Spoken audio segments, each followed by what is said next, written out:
ओमज्ञानतिमिरन्धस्य ज्ञानाञ्जनशलाकया चक्षुरुन्मिलितं येन तस्मै श्रीगुरवे नमः। वन्देऽहं श्रीगुरोः श्रीयुतपदकमलं श्रीगुरून् वैष्णवांश्च श्रीरूपं साग्रजातं सहगण रघुनाथान्वितं तं सजीवं साद्वैतं सावधूतं परिजनसहितं श्रीकृष्णचैतन्यदेवं श्रीराधाकृष्णपादान् सहगण ललिता श्रीविशाखान्वितांश्च। हे कृष्णा करुणा सिंधो दीनबंधो जगत्पते गोपेश गोपिका कांत राधा कांत नमोस्तुते। तप्त कांचन गौरांगी राधे वृंदावनेश्वरी वृषभानुसुते देवी प्रणमामि हरिप्रिये। नमो महावदान्याय कृष्णा प्रेम प्रदायिने कृष्णाय कृष्णा चैतन्य नाम्ने गौरत्विषे नमः। पंचतत्वात्मकं कृष्णं भक्तरूपस्वरूपकं भक्तावतारं भक्ताख्यं नमामि भक्तशक्तिकम्। श्रीकृष्ण चैतन्य प्रभु नित्यानंदा श्री अद्वैत गदाधर श्रीवासदि गौरभक्तवृंदा। हरे कृष्णा कृष्णा कृष्णा हरे हरे हरे राम राम राम हरे हरे। जन्माद्यस्य यतोऽन्वयादितरतश्चार्थे सुभिज्ञस्वराट् तेने ब्रह्महृदायादिकवये मुह्यन्ति यत्सूरयः। तेजो वारिमृदां यथा विनिमयो यत्र त्रिसर्गो मृषा धाम्ना स्वेन सदा निरस्तकुहकं सत्यं परं धीमहि। नारायणं नमस्कृत्य नरं चैव नरोत्तमं देवीं सरस्वतीं व्यासं ततो जयमुदीरयेत्। स्वस्ति अस्तु विश्वस्य खलः प्रसीदतां ध्यायन्तु भूतानि शिवं मिथो धिया। मनश्च भद्रं भजतादधोक्षजे आवेश्यतां no मतिरप्यहेतुकी।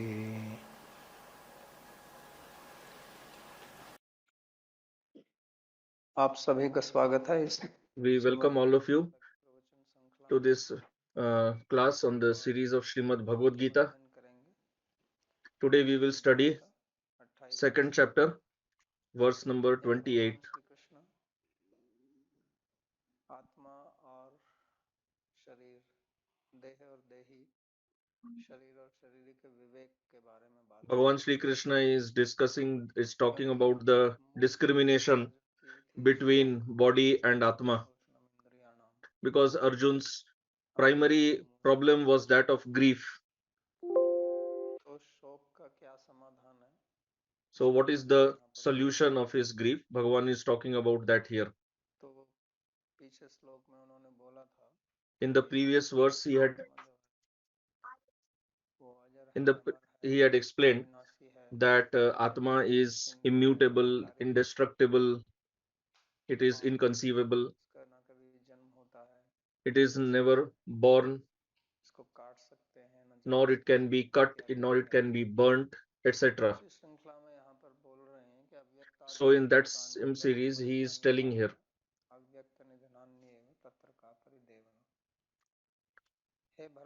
Translation: O descendant of Bharata, all beings are unmanifest before birth, manifest in the interim period between birth and death, and unmanifest again at death.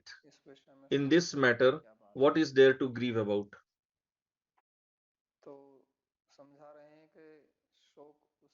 So he is explaining that grief is for that which is destroyed. Grief is due to ignorance. When we do not understand anything properly, and then due to our ignorance, we understand it in the wrong way, then grief arises. That we got separated from that, or we lost it. Here the word avyakta has been used, which was used earlier also. There, earlier, the word avyakta was used for atma. Here, avyakta word is used for the bhutas.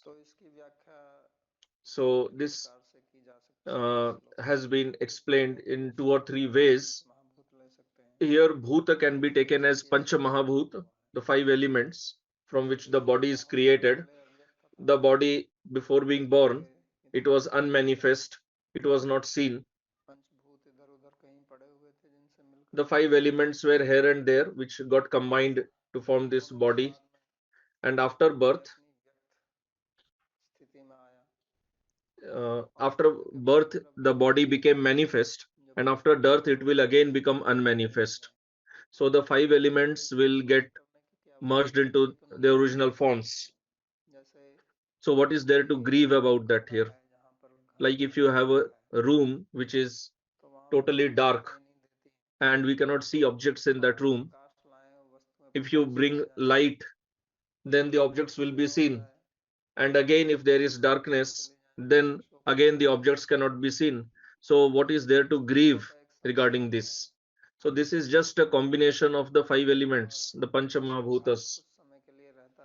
And this combination exists for some time and then it again gets separated. That's why body is called Sharira, and that is why it is also called Deha. Deha means a combination, collection of elements. And Sharir is from Shri Dhatu, which gets destroyed, which gets broken.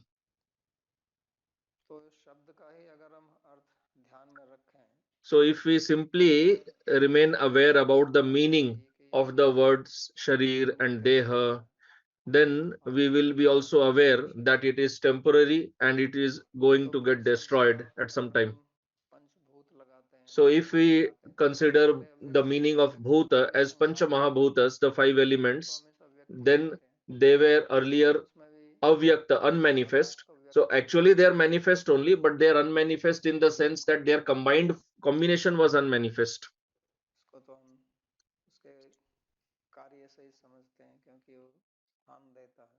So Akasha is understood by its effect. So these 5 elements, they combine in the form of a body and then they get separated at some time. So this is called nidhana. Death is called nidhana. So we understand the meaning of nidhana. Dhana is wealth and nidhana is wealth gone away.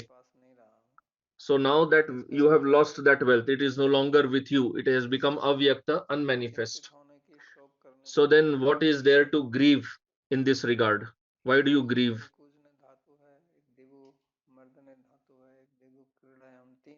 So there are 3 divu dhatus in Sanskrit. So parikujan is to cry, mardan is to grieve. There is no need of that. So there is a question, although he is not asking it as a question, he is telling that there is no need for you to be in anxiety for this. Advaita Vedantis, they explain this verse in another way also. There is a rule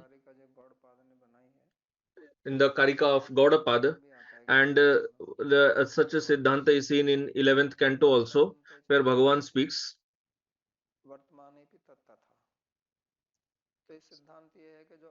So the Siddhanta is that what is not in the beginning and not in the end, it is also not in the middle or not in the interim period.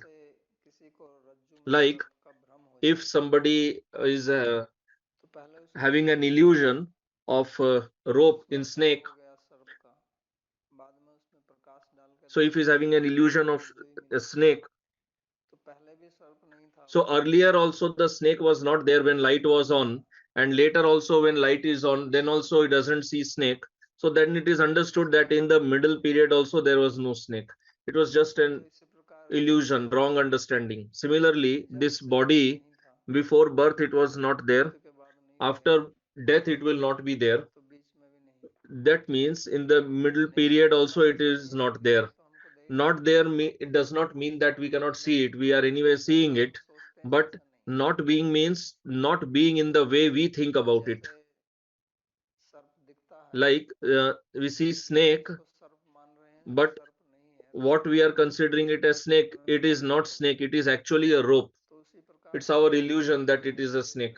Similarly, we have an illusion that this body is mine or I am this body, because before birth this was not my body, and after birth also it will not be there, it will not be my body. So in the middle interim period also it is not my body. So Advaita Vedantis, they explain it that it is not there only, it is mithya, it is false. They also say that Jagat is also, the world is also mithya. But Vaishnavas say that we are not related to it. One is to tell that the object doesn't exist only, and another thing is to tell that the object is there because Bhagavan's Prakriti is there.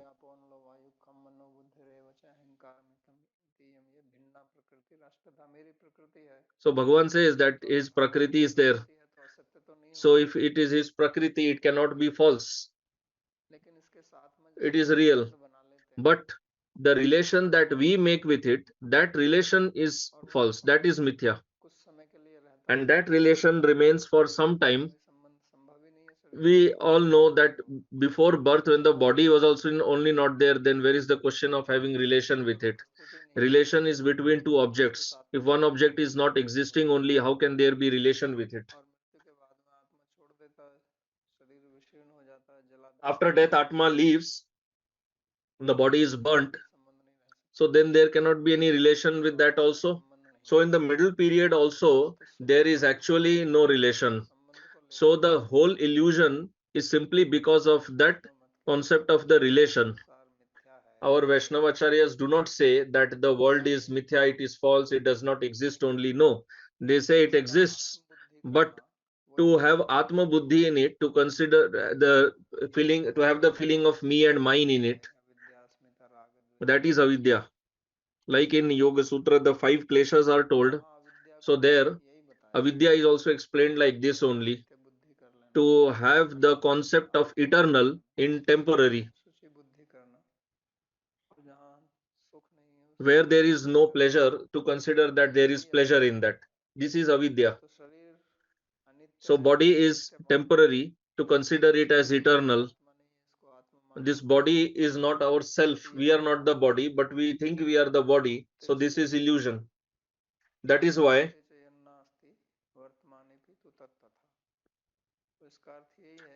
meaning is this only, that this relation was not there earlier also, and it will not exist later in future also, so it is not there now also. So this is a very important point, and we should ponder over it, we should deliberate on it, and if we can understand it properly, if we remain fixed in that understanding, then there is no cause for grief, for lamentation. But this avidya, this ignorance is so deep, it has it has taken such deep seat in our chitta that very quickly we forget it, no matter how much we hear about it. When it comes to action behavior, then we act out of avidya only. So that's why Bhagwan is explaining it here. And he is giving lot of emphasis on this point that you should understand it properly. Because this birth and death, it is simply manifest and unmanifest only. Unmanifest is what we do not see and manifest is what we see.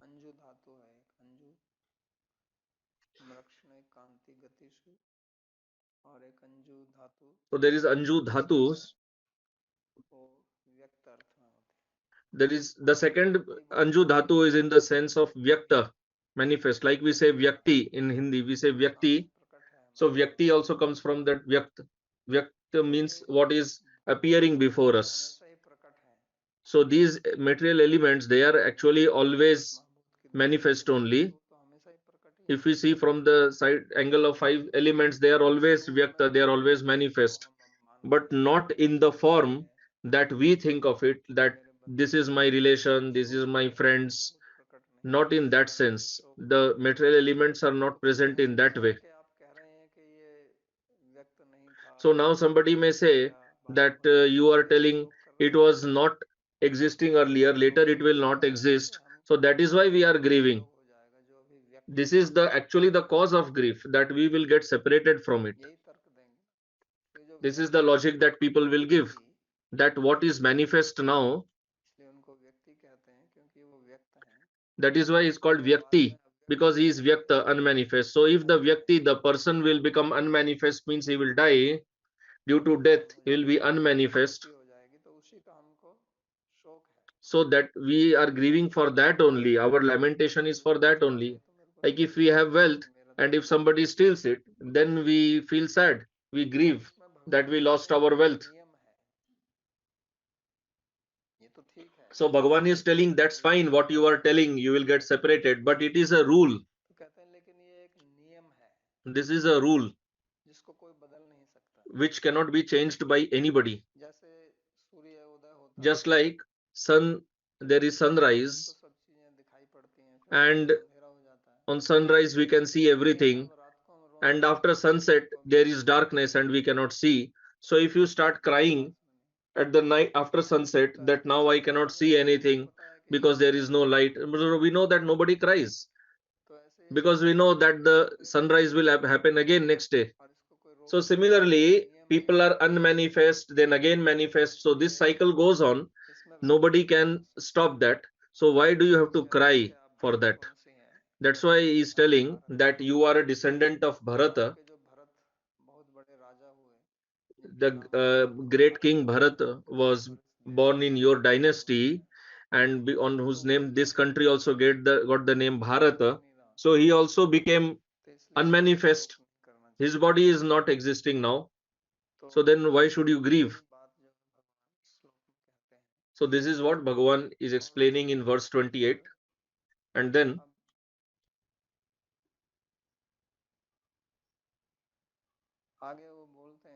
in the next verse he says, this is a verse of the verse of Ashcharya, and it's an amazing verse. Because in this verse, the word Ashcharya has been used many times by Bhagavan.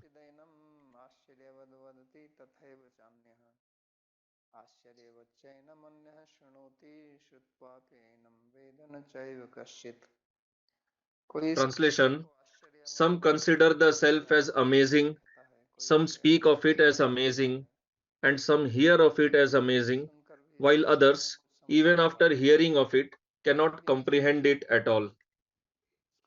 And this is also amazing. So what is Ashcharya? What is amazing? The word Ashcharya is made of two words. One is A and one is Charya. Charya means, like we use the word Acharan, that is behavior, to act. So something that you have not seen earlier, not heard of it earlier, and then when you see or hear of it for first time, then you say, ah, oh, what is this? How amazing. So this is Ascharya. Acharati iti. When you by seeing something or hearing about something, when you utter or va or in English o. So in English we say o, in Sanskrit we call it a.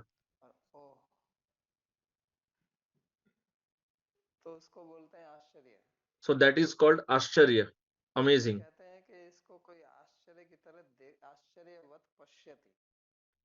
So Bhagavan is telling that it has many meanings, this Ascharyavat Pashyati, that somebody sees it, that itself is amazing. Because how can it be seen? Earlier it was told that Atma is unmanifest, it is inconceivable. Then how can somebody see it? So seeing the Atma does not mean seeing with eyes. The Pashyati word is made by Drish from Drish Dhatu. Drish, it does not mean only seeing with eyes, it also means to have knowledge. So this is amazing. Actually, there is a bigger Ashcharya, bigger amazement, that nobody sees the Atma. That itself is a big amazement. Because if we deliberate and try to understand, we are all Atmas only. But still we are not seeing it. So is it not Ascharya? Is it not amazing? Whenever we talk that we did this, we did that, I will do this, I'll do that. So we use the word I for the self, for the Atma, not just for the body. We consider the Atma also in that. But still we do not have knowledge of that Atma. So it is a big amazement, it's a great wonder that we are actually Atma, our existence is Atma, and still we do not know about it. Means, what can be closer to us than we ourselves? And all the objects apart from us, they are at little or more distance from us, but we do not know ourselves only. So this is the great wonder, great amazement. Seeing it is wonder, but not seeing is a greater wonder. So what is the cause of that? The cause is we have to understand how do we obtain knowledge. So knowledge is obtained through the external senses. We have the five senses which are known as Gyanendriyas, the knowledge acquiring senses. From them only we acquire knowledge. And we get that knowledge only when the sense contacts the qualified object. So every sense has its own qualified object, like the sense of seeing. So its Vishaya is form, the sense of taste, its Vishaya is taste.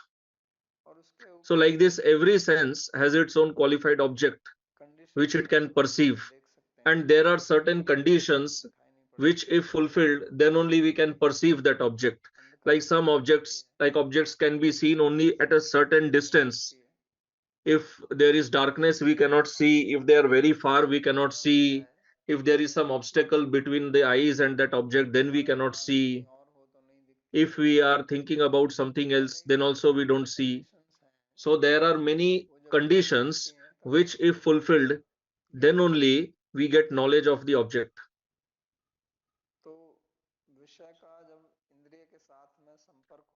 So when the sense contacts the qualified object,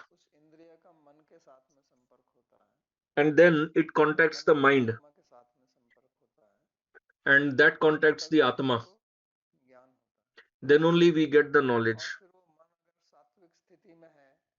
And then if that mind is in a state of sattva, then we get the correct knowledge of that object.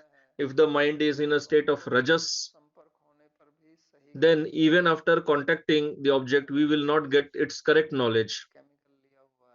If somebody takes a chemical, or somebody has consumed wine, then that person cannot understand properly. or if somebody's mind is in a state of extreme tamas, then he cannot understand at all what that object is.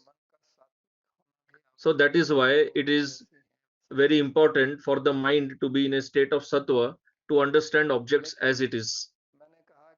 But as I said, we get knowledge of that object only when it can be understood by the sense. But Atma is not like that, which can be understood by the external sense. Then how do you get its knowledge? Through the external sense. So that is why it's pratyaksha knowledge, understanding it by pratyaksha is not possible, because pratyaksha happens only for that object which is perceivable by our sense. But Atma is beyond that, beyond the senses. So that is why it was called achintya, inconceivable, and avyakta, unmanifest. Avyakta means that which cannot be perceived by the senses. So then we can understand it by the mind if somebody explains it to us. Like here in this world, we do not have any experience of Swarga, no experience of heaven, but by her hearing from Shastra, we can understand it. So we can understand it like that. So that is called achintya. It is inconceivable. We can understand it by mind only if it is perceivable by the mind. So similarly, mind also cannot understand everything. It also has its limit. So what is not perceivable by mind, that is also achintya.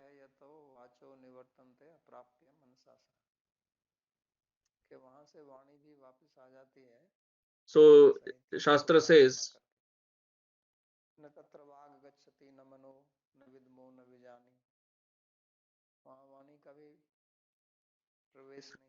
the Vani or speech does not have entry there.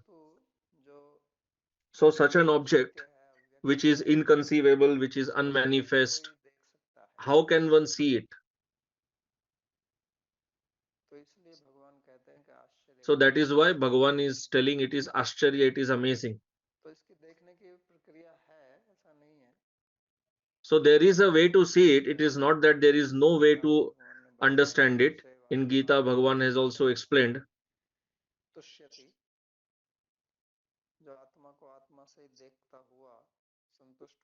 One who sees the Atma by Atma and is satisfied.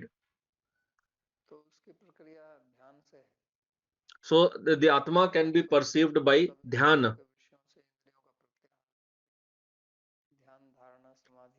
So the senses have to be taken away from the objects, and then we have to do dhyan, dharana, then sakshatkar, then perception is possible. That is called aparoksha anubhuti, aparoksha experience. So that happens to some people. That is why Bhagavan is telling here kaschit. Many people don't see. Very rare some person can see. And it is a great wonder that person sees. And when that person also sees the Atma, he sees it as Ascharya, as amazement, as wonder. And he is seeing that is also amazement. So Ascharya has been explained in three ways. That the person can see that itself is a great wonder. And he sees the Atma as wonder, something wonderful. And he thinks that what it is. He gets amazed by seeing the Atma. And the third one, the process of seeing that itself is amazing. And then after seeing it, then telling about it. So one who has seen the Atma, it's not necessary that person can explain it, because what language will you use to explain the Atma? Because something that is beyond the senses, what language can you use to explain that?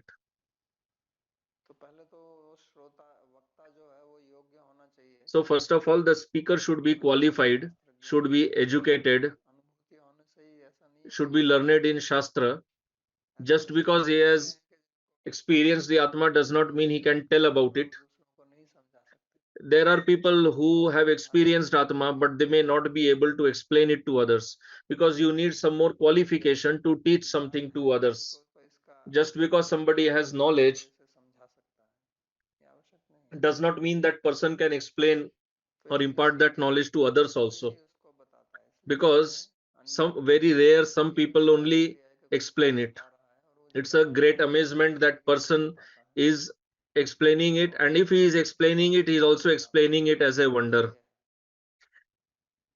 and what he explains, that is also as an amazement, that is Atma is amazing, and those who are hearing about it, that is also amazing, because why will one hear about the Atma? People do not have time.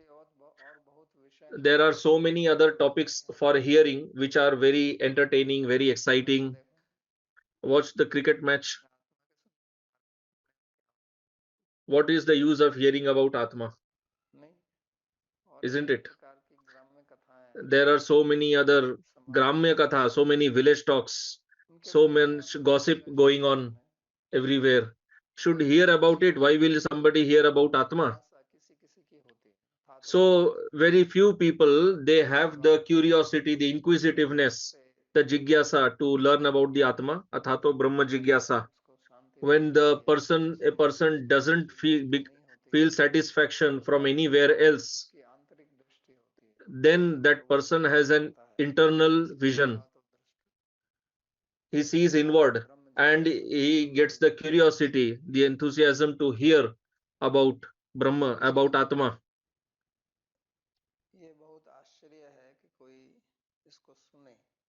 So it's a great wonder that somebody hears it. Mostly people are not interested. How many people are interested in on the spiritual path? I think the estimated population of Earth is around 700 crore. So out of that 700 crore, how many people are there who want to hear about Atma? Many people don't even have faith that there is Atma. And those who believe also, they also say that body itself is Atma. So in this way, what Atma is really is, and hearing and from a person who has actually experienced it, and Bhagavan Shri Krishna himself is explaining. So hearing from such a person, such an audience is extremely rare. So Bhagavan is telling Arjun that you are a rare person who is hearing about it, because a qualified teacher gets a qualified student. This itself is a great fortune. Qualified teachers are not found, and if there is a qualified teacher, then getting a qualified student, it's a great wonder. It happens very rarely. That's why Bhagavan is telling that hearing about it is a great wonder. And when he is hearing about the Atma, he is hearing it also as a great wonder, that this Atma is so wonderful, so amazing. And he gets amazed by hearing about it. What it is. I had never heard about it. I had never seen it.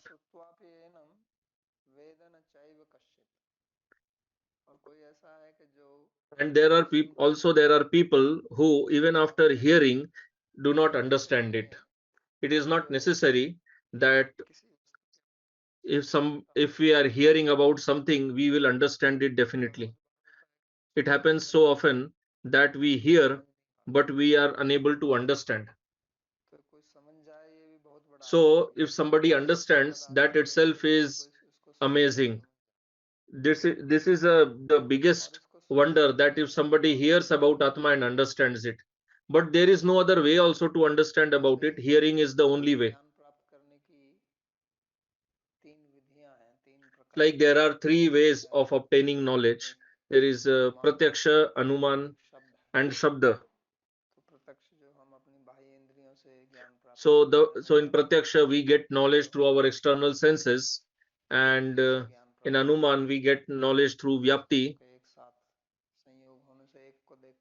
When two objects are connected, by seeing one object we get the knowledge of the other object, like we see the smoke and we get knowledge of fire. And the third one, which is very important, that is Shabda. So that is hearing from a learned authority. So some objects are such that they are beyond the senses, like Atma, Paramatma. So we cannot get their knowledge by Pratyaksha and by Anumana. Their knowledge will be obtained only by Shabda. Shabda is the Praman for Atma, Paramatma, etc.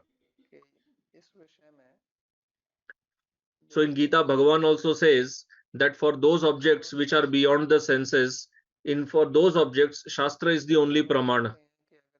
So for that, those people who say that if there is Atma, if there is Bhagavan, then show me. The Nastikas, who are generally called atheists, they also speak like this, that if there is Bhagavan, show me, where is he?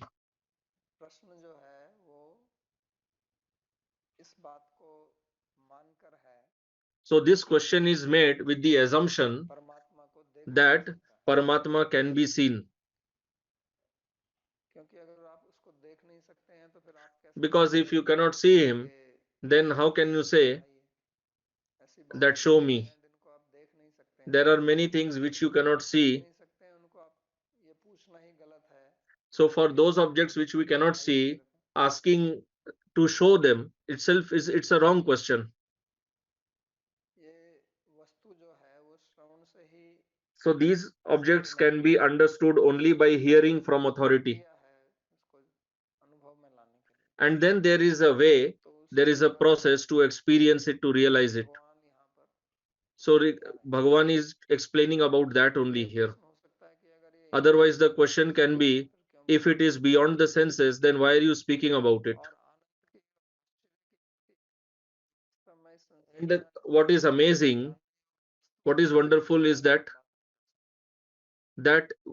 only those things which we cannot talk about, they are only worth learning in this world. Those things, for other things, there is no use of learning. In our human life, our time should be spent in learning those things which we actually cannot learn by our external senses. Only that is worth attaining, only that is worth learning, which is not obtained here, means which by our sense endeavor we cannot learn about it here, or we cannot obtain it here. That is actually worth obtaining. Because other things are all like what was told in the previous verse, which are initially unmanifest, again later become unmanifest. So what is the use of obtaining them? That's an illusion. So that's why here he is telling that it is amazing that somebody explains about it.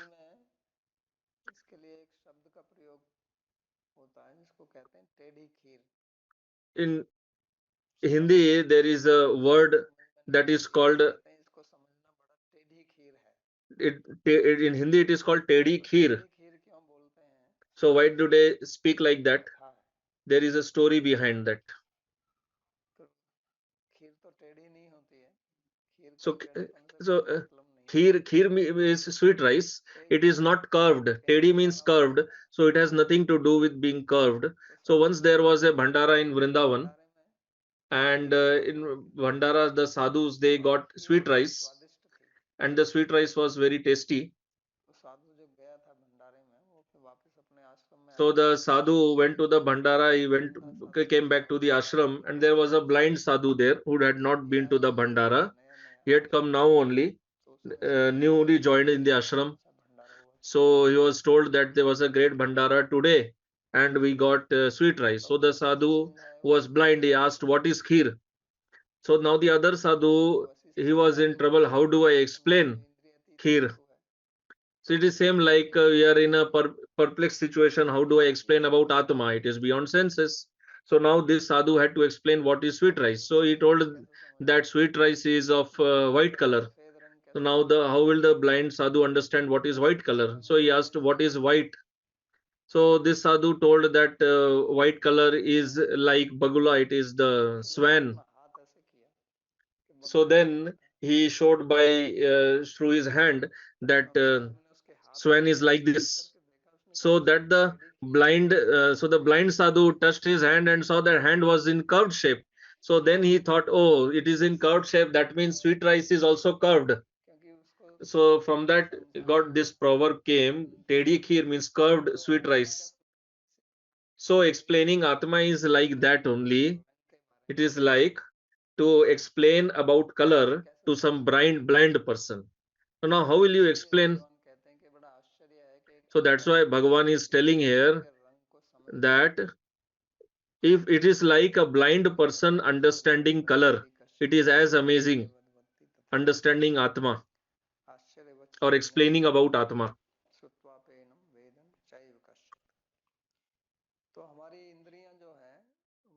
So our senses, they are made such in such a way, they have been designed in such a way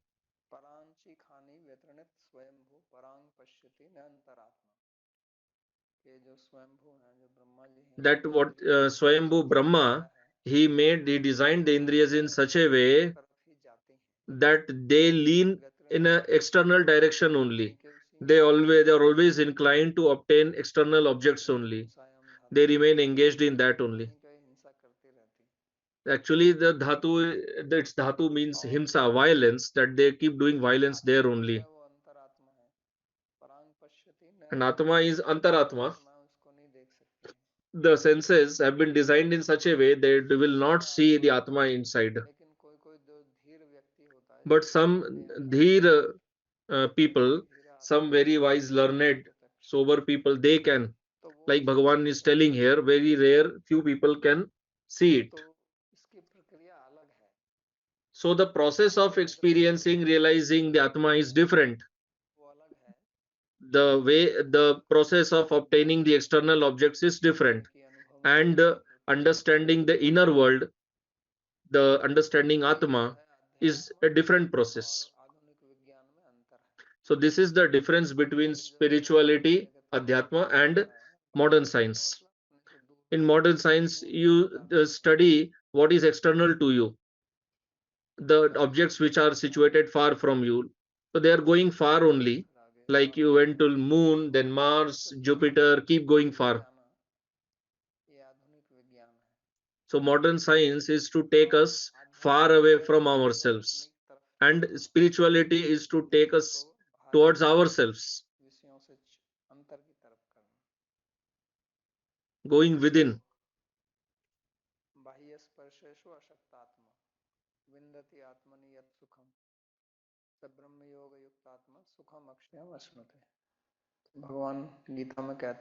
So Bhagavan tells in Gita that uh, giving up attachment to the external objects, seeing within, that is Brahma Yoga, that person obtains indestructible happiness. So this is a different process. And modern science, it has a different process. So that is why it is called here as, denoted here as Ascharya, amazing. So this verse is explained in another way also. What I explained till now was considering Atma. But in the previous verse, like we had seen,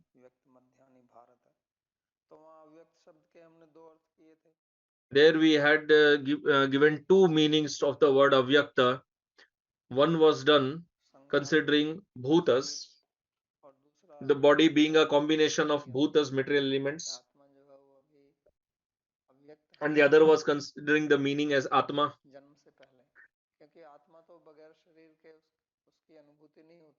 Because atma, without body, it cannot be experienced.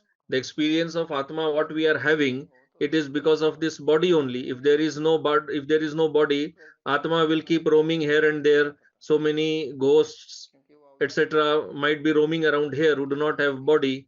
We cannot experience them. So if others are there who are in some spiritual bodies, as long as we have the material body, then we cannot experience that spiritual body. So it can be that unmanifest meaning can be taken as a combination of material elements in the form of body.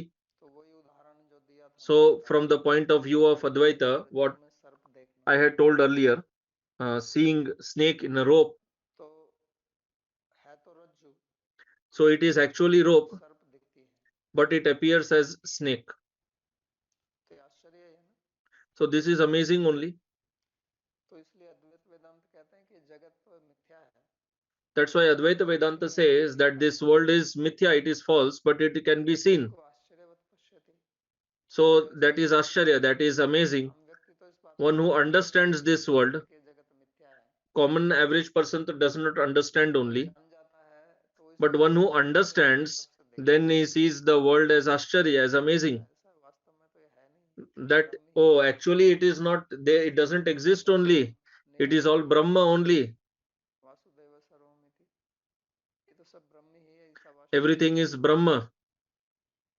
तो जो हम जैसा हम देख रहे हैं वैसा है नहीं, So what we are seeing, it is actually not like that. ब्रह्म ही ऐसा दिखाई पड़ता है, क्या It is just Brahma which is appearing as the world. So that is amazing. One who will ऐसा तो है नहीं experience, it is not that after experiencing, after understanding the world as mithya, one will not see the world. तो फिर भी तो इसको Even after this understanding, that person will see this world. आश्चर्य है, So that person in this Advaita Vedanta will also consider this world as amazing. तो वो भी कोई कोई एक ही व्यक्ति है जो ऐसा देखता है, So that also happens for some very rare person only who sees like this. Then that person says संगात से जगत बना हुआ है, that this world is made of the Pancha Mahabhutas and it is anirvachaniya. वास्तव में क्या वर्णन किया It जाता cannot be explained, it is inexplicable. है, असत है, It is neither Sat nor Asat. अनिर्वचनीय या मिथ्या उसी को बोलते हैं अद्वैत वेदांत की दर्शन में, Anirvachaniya or Mithya in Advaita Vedanta is that only which is neither Sat nor Asat. Because for them, Sat is that which has existence in the three phases of time, and that which does not have existence in the three phases of time, that is Asat. जो है वो मिथ्या है, जो न सत And what is apart from these two, neither Sat nor Asat, that is Mithya. जो दिखाई पड़ता है, But still it can be seen. जैसे रज्जु में सर्प, तो So सर्प like seeing snake in a rope. ना तो सत है, So snake is neither Sat और ना ही असत है, असत तो है वो दिखाई नहीं पड़ सकते, वो है ही नहीं, दिखेगी कहाँ, and nor Asat, because Asat anyway cannot be seen. ना सत है ना असत, But it can be seen. So it is neither Sat nor Asat. So they call it as Anirvachaniya Mithya. So the world is also made up as a combination of the five elements, that is Anirvachaniya. रज्जु में सर्प दिखता है, वो So that is great amazement, दिखता है because in rope you see और सबको ही दिखता है, रज्जु में सर्प सबको नहीं दिखता है, everybody does not see snake in a rope. इसके बिल्कुल पास में खड़ा होगा, The person who is very near to that, that person will not see it as snake. One who is very far, one is at little distance and there is darkness, that person will only see it as snake. But this world is seen by everyone. Even the Brahmagyani also sees the world as the ignorant person is seeing. So that is amazing. तथैव चान्य, तो इसलिए ये आश्चर्य है, So that is why it is Ashcharya, it is amazing. आत्मा ही है, सब ब्रह्म ही है, So another point is दिखता ऐसा है, that it is Atma, it is all Brahma only, but it appears as this. So that is amazing. क्योंकि ब्रह्म में तो न रूप है न रंग है, Because in Brahma there is no form, there is no color, there is no guna. So then how can it appear like this? आश्चर्य है इसका, फिर उसका फिर कोई वर्णन करे, So that is amazing. समझ ले, And then if somebody explains it, and then somebody understands it, so that's why Advaita Vedantis say सबका अधिकार नहीं है, that on the Jnana Marga everyone is not eligible. Very few are eligible. That is why the others do bhakti, because they are not qualified for the Jnana Marga.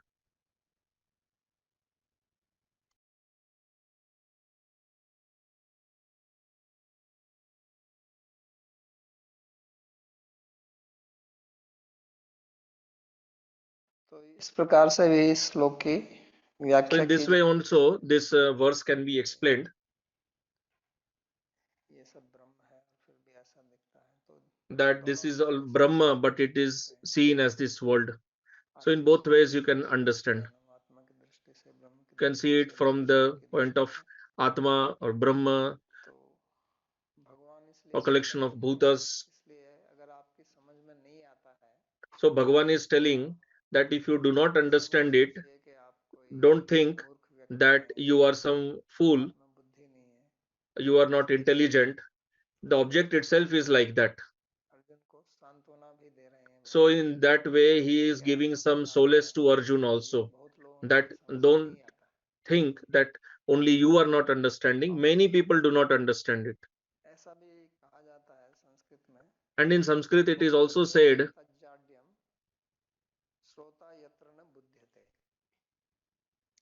कि अगर श्रोता की बात समझ में नहीं आती है that if the तो audience is उसका कोई unable दोष नहीं है, to understand something, then it is the श्रोता fault of चुपचाप the बैठा है speaker बात only, समझने के लिए because the ध्यान से सुन रहा because है, the student is simply तो sitting वो there नहीं उसको and सही ढंग से hearing it समझा पाता है। carefully, but the speaker ये himself is actually not able to ऐसा होना explain it चाहिए properly, because the कि जो speaker also should श्रोता है, be expert उसका and जो qualified, विनम्र है, that he उसको can समझ आ explain the जाए। subject by coming at the level of the और student, अगर ऐसा वो the नहीं कर audience. सकता है And if the speaker तो वो cannot do श्रोता that, की कमी नहीं है, then that is not the fault of the उसको audience, स्वयं the अपने student. आप के स्तर पर So भी आगे that बढ़ना is why चाहिए। Bhagavan is telling that I am coming to your level only and तो explaining it to you. अनेक प्रकार से, इसलिए यहाँ पुनरुक्ति दोष नहीं मानना चाहिए। That is why here we should not शास्त्र में consider it as the वो नहीं कहा ascribe जाता the है कि fault of एक बात को repetition, दो बार कहना, because fault of repetition is शास्त्र considered a great fault कहता in है। Shastra. Shastra does not say तो repeat something. उस पर बड़ी मीमांसा की जाती है कि यहाँ क्यों दो बार So कहा there जाता is a lot of है। mimamsa तो done यहाँ for इसलिए that, कहा जाता है जो that कोई why here twice it शास्त्र is being explained समझ में ना आए, कठिन something. हो, So twice तो explanation is done only if the subject matter is very difficult to स्पष्ट रूप understand. So to lay में उसको stress on it भिन्न तरीके से समझाने के or लिए to भिन्न explain it in a different way, कहा in जाता है। multiple ways, तो then भगवान repetition is वही done. यहाँ प्रयास कर रहे हैं आत्मा को So समझाने का, Bhagavan is also trying that क्योंकि ये only here वास्तव में जटिल विषय है, to explain Atma, समझ because में आना understanding Atma is actually quite, it's a complex subject दो matter. कारण, एक तो विषय It is वस्तु very difficult to दो understand कारण it. है, एक तो And विषय there is वस्तु the two समझना causes for this difficulty. और दूसरा One हमारी is that the बुद्धि object का itself is like that, and कारण second is our own qualification, our own वो भी इसमें ignorance, कारण है dull-headedness. इसको ना That समझने is का, also a cause क्योंकि for हम not भी being able to understand it, ज्ञान से घिरे हुए हैं, because we are also covered by शास्त्र समझने के ignorance, कारण इसको समझ नहीं and पाते। because of the influence of that ignorance, श्लोकों we को find it very difficult to understand it. That's और why Bhagavan speaks this verse. दूसरा आश्चर्य ये है And another Ashcharya, another amazement is this, ज्ञान तंत्र का that आधार आत्मा ही है। that Atma is the foundation of all यदि the आत्मा ना हो तो किसी व्यक्ति को knowledge, कैसे ज्ञान प्राप्त हो, because without Atma it is not possible to obtain यही तो knowledge. हमारी ज्ञान In की the योग्यता body है। there is Atma, then only अगर आत्मा the नहीं knowledge है acquiring senses they function. Without Atma they cannot function. तो ज्ञानेंद्रिय से जो ज्ञान प्राप्त होता है उसका So the मूल knowledge कारण that is आत्मा ही है, acquired through these senses, लेकिन its primary cause is Atma only, इंद्रियां जो हैं, but those इंद्रियों same का जो ज्ञान senses, तंत्र है वो आत्मा को नहीं जान सकता, ये आश्चर्य है। those very senses which are working only because of Atma, they themselves cannot understand the Atma. उसी को हम नहीं जान पाते, That वो the पीछे one पड़ा who हुआ is the है, cause of all knowledge, that is the Atma, we cannot उसको हम नहीं understand जान that पाते। only. So ये not understanding that बड़ा Atma आश्चर्य is है, a great इसलिए Ascharya. भगवान कहते हैं कि आश्चर्यवत पश्यति कश्चिदेन, और फिर कोई इसको जान ले तो बड़ा आश्चर्य है। So और if वो somebody can नहीं जाने understand, that is a great जिसने इसको Ascharya. जाना है, क्योंकि जिसने इसको जाना ही नहीं है वो कैसे समझाएगा, और जो इसको जान लेता है उसकी विरक्ति हो जाती है, And one who understands it, then he gets Vairagya, उसमें बात becomes नहीं करना detached. चाहता, So it doesn't वो like to अनुभव explain से it. नीचे नहीं उतरना चाहता, That person does not want जिसको to इसका come down पता from नहीं the है, level of his experience, जैसे भगवान because one who कहते has हैं experienced the आत्मा को नहीं Atma, जानते, वो अक्षय सुख को अनुभव करता है। So because Bhagavan has told in Gita that one who experiences it experiences indestructible, unlimited happiness. So that is why it's a great wonder that somebody talks about it. Like you must have seen, there are many sadhus, they don't like to talk to anyone. They stay in their place of bhajan. They have nothing to do with others.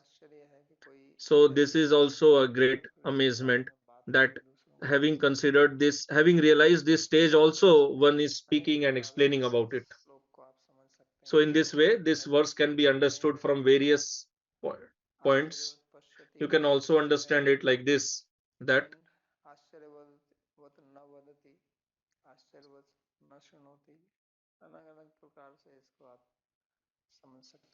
so this verse can be analyzed in various ways. So we'll stop here. If you have any question, you can ask.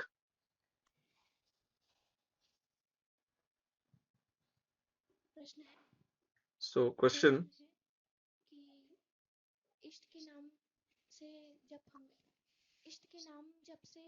So question is, what benefit can we derive by by chanting the name of our Ishta, of Bhagavan? So answer, when we are discussing something in class, you should ask questions related to that subject only. Otherwise, it is called an unrelated question. So I never discussed anything about japa, about ishta. So you're asking an unrelated question. So the question is, what benefit? You are asking what benefit do we get by doing Nam Japa? My answer is, what benefit do you want? Why do you want? Why do you think like a businessman in everything? What benefit shall I derive from Nam Japa? In this world, okay, you behave like a businessman, but when you talk about Bhagavan, why are you talking about this labh, this profit? What benefit shall I get from Nam Japa? Why not do it without any consciousness of profit? When Bhagavan is giving you everything, sunlight, air, water, is he giving you all this to for any benefit? So can you not chant his name without any benefit? Why do you want to do Sakama Bhakti? Why don't you do Nishkam Bhakti?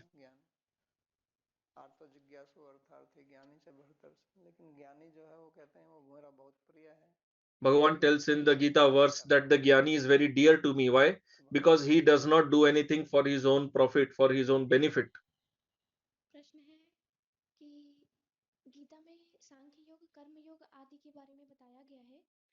So question, in Gita there is explanation of Sankhya Yoga, Karma Yoga, etc. But in Ramcharit Manas it is written that in Kali Yuga there is no karma, no bhakti, no jnana. Ramanam is the only foundation. So please guide. So answer.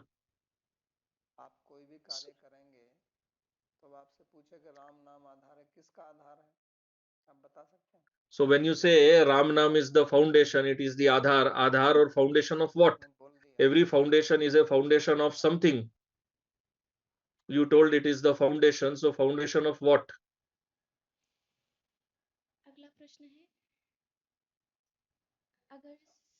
So next question.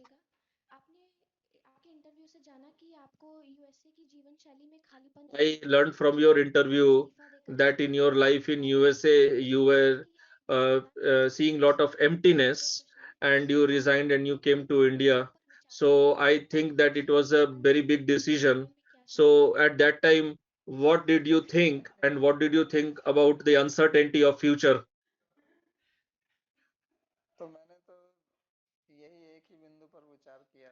So answer, I had deliberated on one point only, that whatever people are doing everywhere around, what is the end result of all that? It is all zero. There is no benefit of all that. So we should do engage in that activity by which we can get the vastav vastu, the real object, because everything else is temporary. And this is, and we are talking about uncertainty. I did not think of anything about uncertainty. I thought we'll see, whatever will happen, I'll face it. Because anyway, what is certain? If you are on a salaried job, are you certain that it will continue? Are you certain that your life will continue? Are you certain that your health will be fine? There are so many things which are uncertain. We think that because we are working here, everything will go as per our plan. I'll get married, there will be children. So this is your imagination. There is nothing certain about it. And we see so many examples that a person went on a job today and next day he was laid off. So these things happen. So nothing is certain.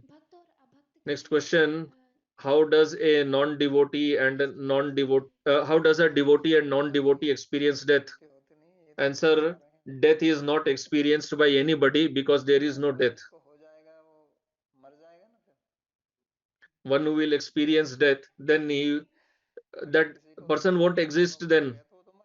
If somebody has experienced death, then he is gone. Then how will he won't remain to tell about his experience. So if he is telling that if somebody is telling about death, that means he never experienced it, because one who experienced will not remain to tell about it.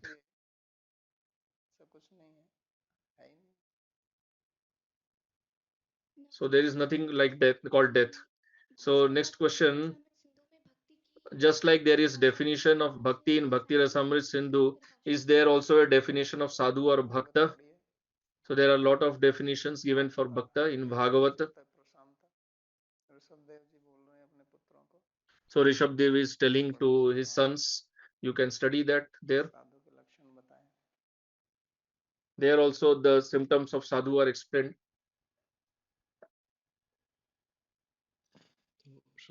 श्रुत्वापि एनं वेदन चैव कश्चित्, इसके बारे में एक प्रश्न है मेरे पास।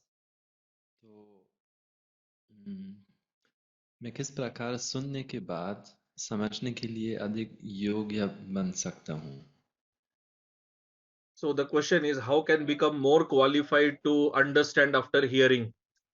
So the answer, what you hear, after hearing you should deliberate on that. This is very important part of understanding. First of all, hear properly, and then after hearing, hold it, hold on to it, and then deliberate on it, that what was told, what does it mean? Because when a person is hearing, that time he cannot deliberate on it, because he has to hear also, and hearing and deliberating together is not possible. So then you have to hold on to what you heard, and then you have to deliberate on that, discuss about that, and then you have to get the understanding fixed in you. If you have a student along with you, then you can deliberate on that also. So there is a verse which says that a person learns 25% from teacher, then 25% by deliberating on it, by manan, and then 25% by explaining to others, and then 25% by his own experience.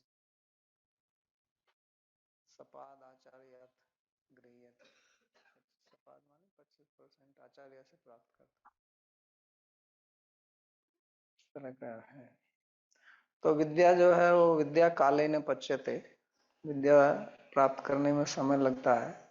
So it takes time to obtain knowledge, to obtain vidya. Patanjali Maharshi says in Mahabhashya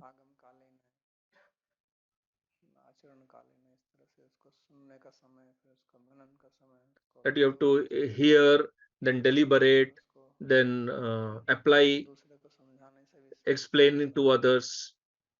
All these things have to be done. It takes time. Prashant ji कहते हैं, प्रणाम बाबा जी, happy Holi. क्या soul और spirit के मध्य आप थोड़ा अंतर बता सकते हैं? तो सोल और spirit, So question, what is the difference between soul and spirit? So soul and spirit, both words are there in English language, and in Sanskrit there is no proper translation. but because what we call Atma, it is not soul. The word soul used in Christianity, that is not an eternal object. It is created, it is born. It is not as the Atma that we understand. Although people translate Atma as sometimes a soul or spirit, but actually the soul and spirit both are different from Atma. Here Atma is called Ajara Amara. It does not get destroyed. It is eternal. It is not like the soul and spirit Sandeep ji, in Christianity. यदि कोई आत्म साक्षात्कार Next question. समझ करके If one is surprised on self-realization, then what is his next reaction? Because once we get surprised, then we can't do anything after that. It takes a long time to get back to normal. कुछ नहीं कर सकता है, उसको समय लगता है वापस कितना समय लगता है? 10-5 साल लगता है? आश्चर्य So में the आश्चर्य रहता है। so when you get surprised, it is for few minutes. Do you take many years to come back to normal state or what? Arjun was amazed at seeing the Vishwarup of Bhagavan. So how many hours did he remain in that state? No, he came back to his normal state. He prayed to Bhagavan, please come back to the 400 form, and then he came to 200 form. So then Arjun says that I am now in my normal state.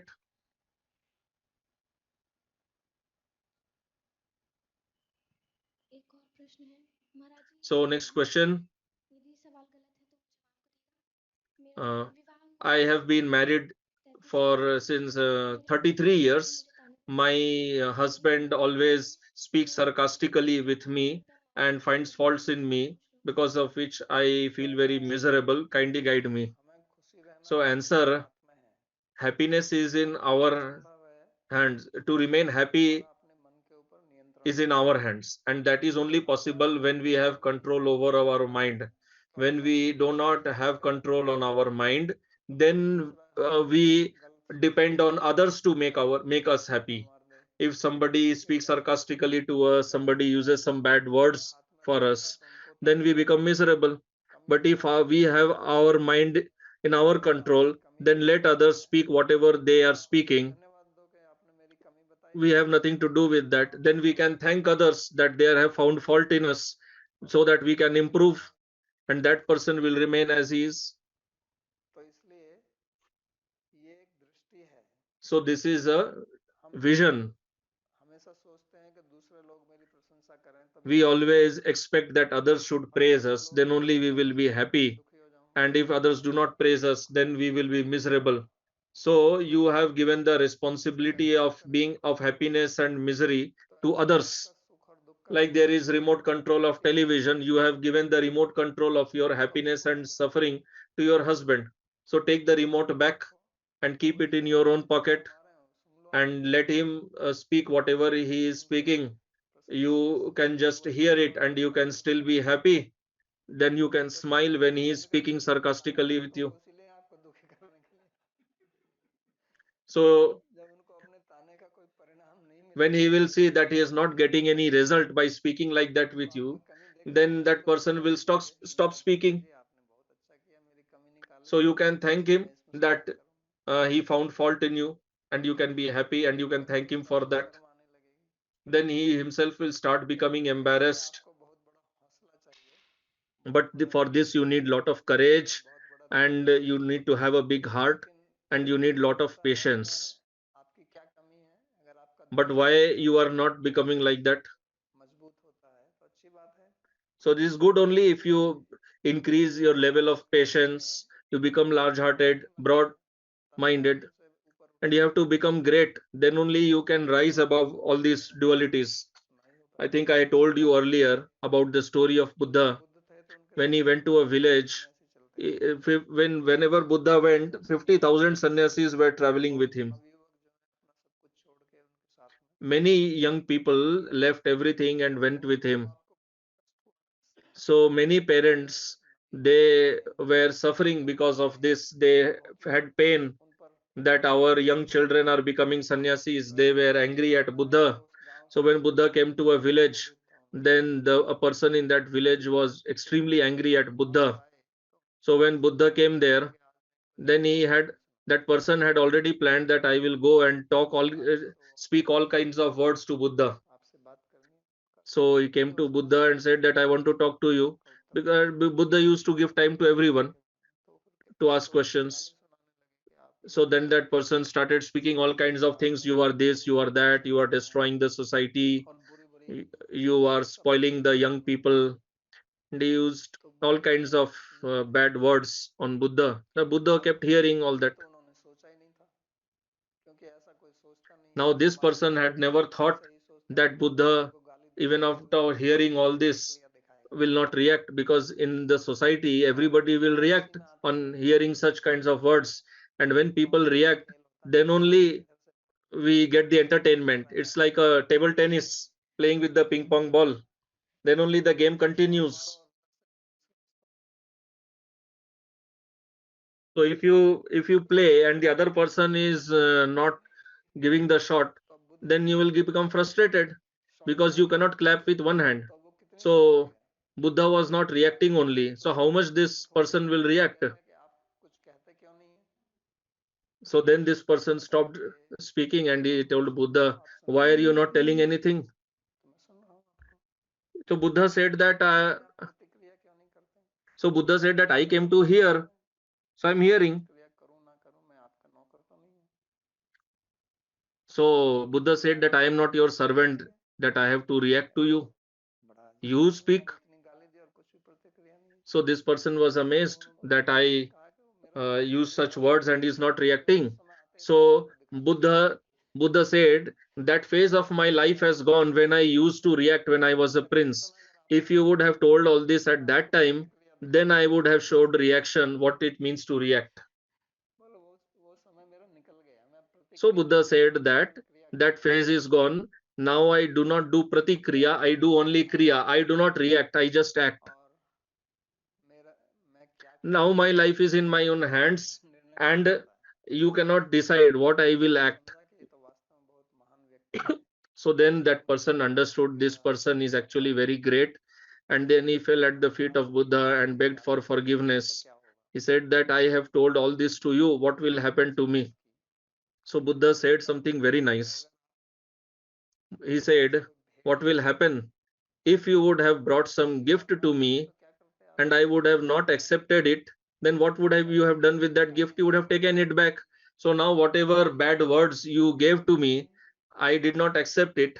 So now you take it back and distribute all those bad words within your own family members. They will be very happy. I was neither happy nor miserable on hearing all these things. So that is why we should keep our life in our own hands, in the sense that we should not react. People will keep speaking all the time something or other. It will never happen that nobody will find fault in you. There were so many people who were doing fault finding in Krishna. Shishupal, how much bad words he was telling to Krishna. Krishna was counting. He heard such 100 words and he was quiet. Then Krishna thought that, okay, anyway, now let me show you who am I.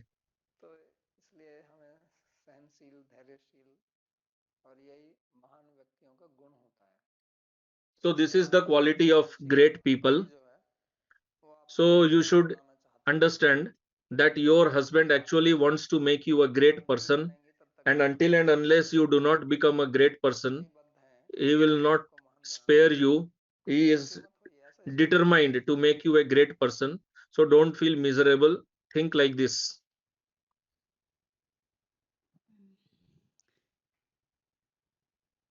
When I reflect, I see that I cannot understand why to not lament. And you gave the example that no one laments at the end of the day, because on the next day the sun is going to rise again.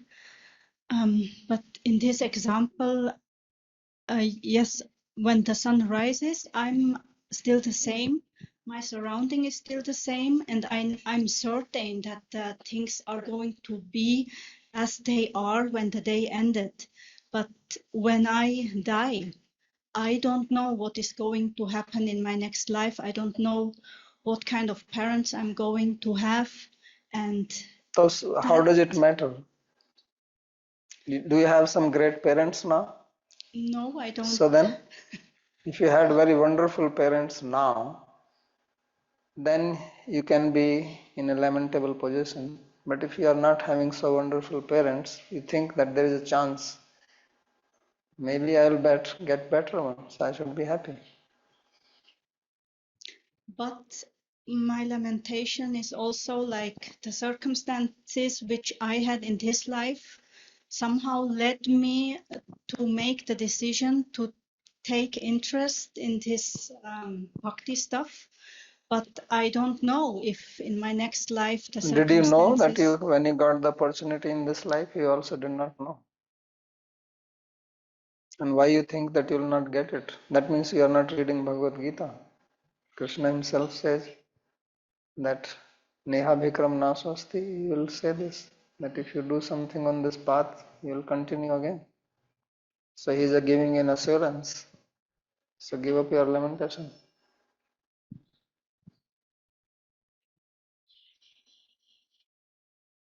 ठीक है, प्रार्थना श्लोक।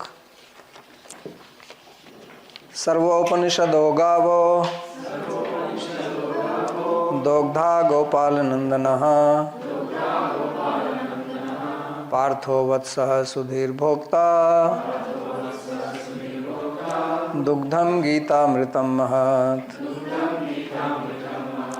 एकं शास्त्रं देवकी पुत्र गीतम् एको देवो देवकी पुत्र एव। एको मंत्रस्तस्य नामानि यानि कर्माप्येकं तस्य देवस्य सेवा। कार्पण्यदोषोपहतः स्वभावः पृच्छामि त्वां धर्म सम्मूढचेताः। यच्छ्रेयः स्यान्निश्चितं ब्रूहि तन्मे शिष्यस्तेऽहं शाधिमां त्वां प्रपन्नम्। यत्र योगेश्वरः कृष्णो यत्र पार्थो धनुर्धरः तत्र श्रीर्विजयो भूतिर् ध्रुवा नीतिर्मतिर्मम। कृष्णाय वासुदेवाय देवकी नंदनाय च नंदगोपकुमाराय गोविंदाय नमो नमः। नमः पंकजनाभाय नमः पंकजमालिने नमः पंकजनेत्राय नमस्ते पंकजांघ्रये। भवे भवे यथा भक्तिः पादयोस्तव जायते तथा कुरुष्व देवेश नाथस्त्वं नो यतः प्रभो। नाम संकीर्तनं यस्य सर्वपाप प्रणाशनम् प्रणामो दुःखशमनस्तं नमामि हरिं परम्। ओम तत्सत्।